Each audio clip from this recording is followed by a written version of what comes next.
De szaresernyő! Miért nem megy össze? Dori!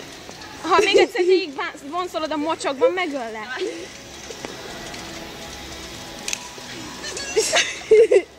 Ezt a kreativitást! Most mit csinálsz? Összetekerem. Most annyira nem esik az eső, hogy nyári kell. Vegyük el tőle és rohanjunk el! De akkor hátrébb kéne menni az ajtótól. Ez olyan jó érzés. Próbáltad? Igen, de szét fog ugrani, szóval ha elmenet baszni, megöllek. Hogy lesz ebből Singing in the Rain? Igen, kezdem unni a műsorodat. Majd én csinálom. Lehet összeszállok. Istenem.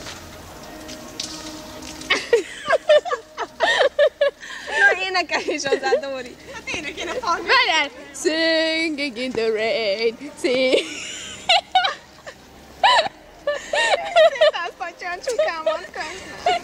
Basszus, rángatozik a kamera, mert itt röhögök orba szájba. Várjál. De inkább te énekelj ezen a magas hangodon.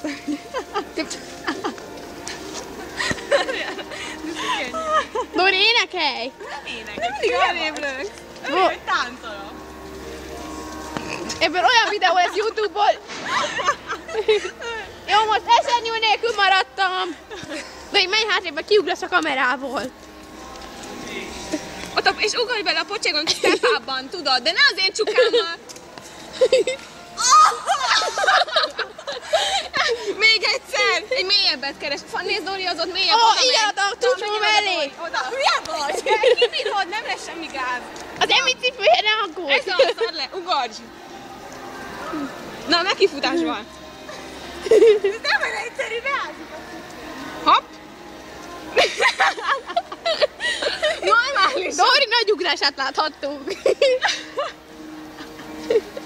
Ugorj már!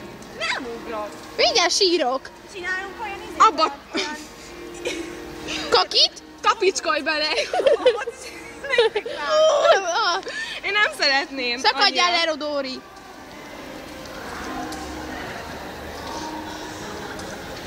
Elég jó táncálunk. Hát ez nagyon nagy. Minden dokumentálunk. Pontosan. Hogy csináljátok? Úgy. Ez beteg. És végig tipeg van. Uraja. Na, jó, elég lesz már.